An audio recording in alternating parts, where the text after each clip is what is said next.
So they fill up, they start the day, and that's how they actually feed their guys too. When I get a coffee here. But Steve was just talking something really important. So Steve was talking about two things: being able to role play or being able to practice and get really better every single week, because it's really important for you, your team, to get better at this every single week, and also have the mindset in the calls. So down there, this is the sales team. There is a sales floor. They're actually taking some training every single day. They're training every single week. They have training. It's you gotta have your guys always improving, always improving. So first thing they'll do is they'll lie to you. Second thing, they're going to steal from you. What will they steal from you? They're going to steal your time. They're going to steal your knowledge. When you get a lead, you do a quick market analysis. You call them, or you call them. After you book appointments, you do the analysis, right? So 10-15 minute call, just pre-call on the phone. Do the market analysis. Drive over to the house. Run an appointment anywhere from 15 minutes to a couple hours. Drive back. Always seems like rush hour, right? 4-5 hours gone on a prospect. Do they feel the slightest bit bad about wasting your time? Do they ever offer, it's like, hey, I took 5 hours of your time. How much do I owe you? Anyone ever got that? No. Likewise, they're going to find out from you what their house is worth, what investors are paying, how much it's going to cost their rehab, what the realtor process is, all this other stuff. Do they invoice you for that? No. Right? They don't feel the slightest bit guilty about it. That's why we call it stealing. And again, we are no better. Have you guys gone to a store? So Steve right now, what he's doing is really setting the right expectations with the students. As you know, with your sellers, you also have to be able to set the right expectations. Usually problems come because of two things: wrong expectations and systems. So that's why it's very important that what he's covering right now is so crucial during the sales process in order for you to convert a lead from a lead to a conversion, whether that's a contract, deal. And that's exactly what he's doing with his students, with the people that come in here. You're going to be able to know the expectations of what talking to a seller is going to look like, how you should set expectations with the seller, which is very, very important in the sales process. You get to convert these people as a contract, put into your deals that you do per month, and just have more appointments closed. So remember to set the right expectations always, whether you have a client, student, team member comes in, or a homeowner in this situation. Setting the right expectations right at the beginning is very important.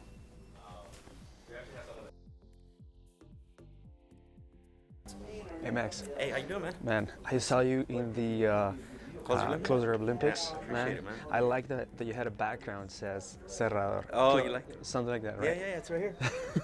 Come here. So you both are partners, but Yeah. you both are like sales oriented too. Mhm. How's that? Yeah. How does that work, man? So we both train under the same sales trainer. Yeah. So we started back in 2018, and so we have the wholesale business. I don't know if you saw the bullpen. So I'm on that side. So he deals a lot with the disruptor side. Yeah, Disruptors. So we're like we're doing the same thing, Yeah. but in a different business. And who you guys have as your integrator, kind of like ops? Yeah, it's person? Ryan. So Ryan is our integrator. Ryan Overcash for Max Cash offers. And then I think you already spoke with Larry. Yeah. Larry's the For CEO. Disruptors. Yeah, for Disruptors. Cerrador. So that means closer in Yep. Spanish. Max, where are you from? Originally I was born in Sonora. Sonora, Obregón. Mexico? Obregón, Sonora, Mexico. So, but I've been in Arizona since I was like 5 years old. So. Yeah. So he's a little bit gringo, you know. Like Un poquito. Un poquito. But hey, I was just telling them that you guys all have Colombian coffee. Yeah. So Yeah. like that you guys feel. That where you're from? Yeah, that's where I'm Nice, from, okay. man. And so Cerrador, closer. Yeah. Max is well known as being one of the closers here in this space. Yep.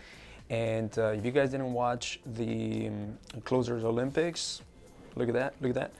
everyone has to have like a closer mindset, like Yeah. that drive sales to the organization, right? Yeah. Let me walk you through our bullpen. You want to go walk over there? Sounds good, man. So we got Ryan, he's our integrator, our COO. Ryan. We got Artie, he's acquisitions, killer. He's the last core value. Jesse. Carlos. And then Carlos is our lead manager. Oh, there you go. Are you guys doing the lead? What are you guys doing? We're doing the core values. So it's growth mindset, Okay. integrity, commitment, others first. Come on, bro. One more, bro. You. Apúrale. Urgency. Urgency. Urgency. Urgency. This is the sales floor. All right, so the sales floor is going to be moved, I believe so, like somewhere when the construction happens. So Disruptors gonna have their own sales, like sales floor, sales team. But here's gonna stay- all wholesale. This is the real estate side. Yeah. 'Kay. This is the side that makes all the money. This is the side that makes all the money. And Ryan, right? What's up, guys? Yeah, I'm The Ryan. integrator. Integrator. Yep. That's great. Yep. So I would- basically, just help these guys be aware of their metrics, where they're at, where they're headed, and help them get closed deals.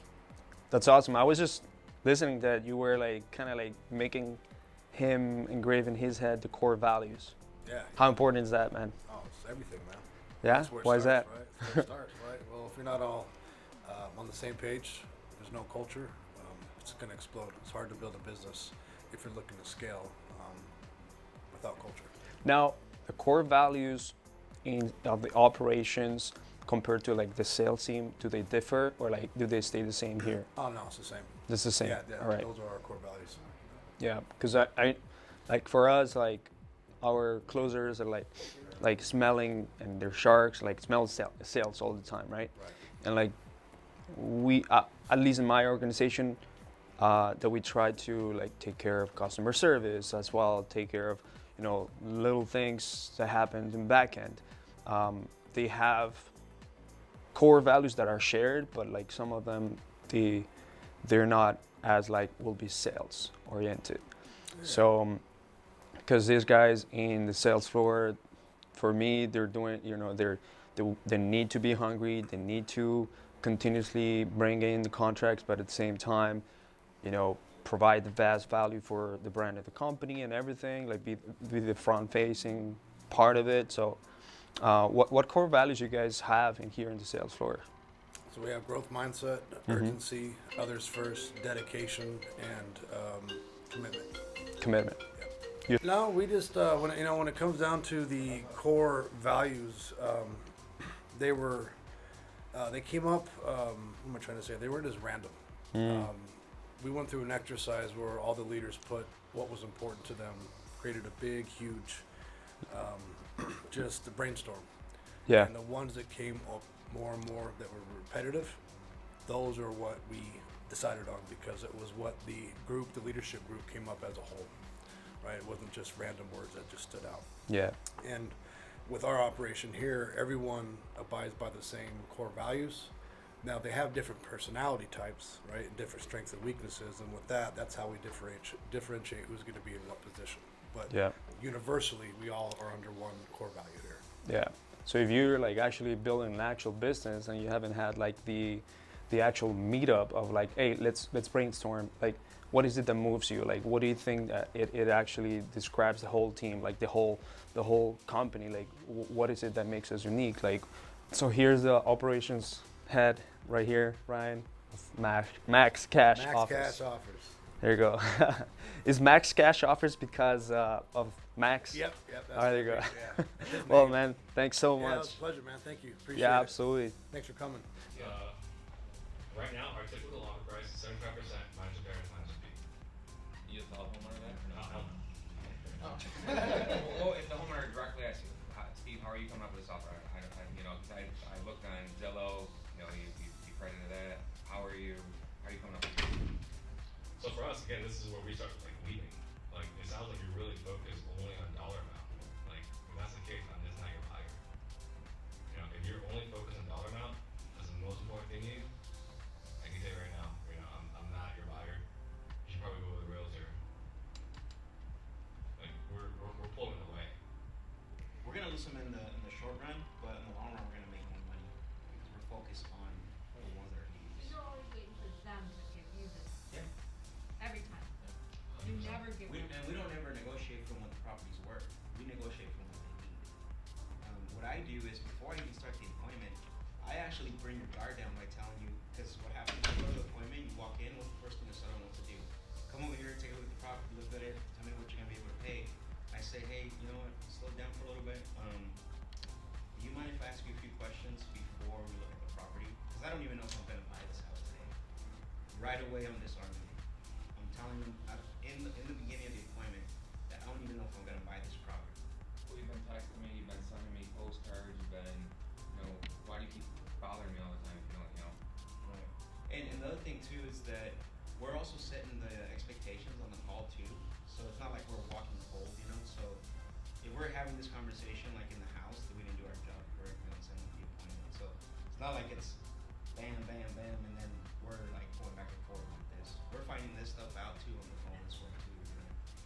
But usually if it comes heavy on price, I just tell them like, look, sounds like you got a lot of options. You're gonna be with other people, and I'm probably not gonna be the buyer you're expecting to, maybe get the most for it. So if we come back in and say, house is free and clear, no pressure to sell, what's your offer? No pressure to sell. So you got time. So you're looking to do this like what, maybe March or April? I mean, it doesn't really matter. I mean, you can do it now, you can do it March and April, I guess it depends what you're looking to offer.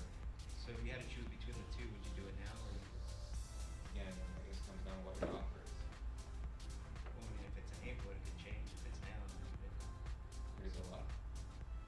Maybe it could go over two. That's true. So which one do you prefer? Do you want to sell it now or? Again, it all depends on what your offer is. Like I said, depends when you want to sell. I feel like this situation, like this for us is a disqualified prospect.